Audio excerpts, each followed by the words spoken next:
જેટલી જરૂરિયાત દેશને સૈનિકની છે એટલી જ જરૂરિયાત એક ખેડૂતની, કિસાનની છે. એટલે જ આપણે જય જવાન જય કિસાન બોલતા, એટલે જ એને જગતનો તાત કીધો છે.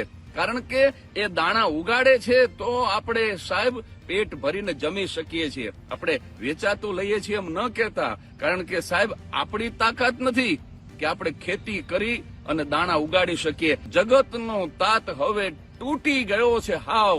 મેઘા, તું મહેરબાની કર, કારણ કે ખવડાવીને ખાનારા એને ખાવા નથી. તું થોડીક તો ચિંતા કર. તને અમે બાપ કીધો છે મેઘરાજા, અને તું આ જગતના તાતને મારવા બેઠો છું. હવે ખેતરોની અંદર ડુંડા નથી પણ દુષ્કા છે. હવે દાણા નથી પણ રોણા છે. રોણા એટલે રુદન. સાહેબ, અત્યારે ખેડૂતોને સહાનુભૂતિની જરૂર નથી, સહાયની જરૂર છે.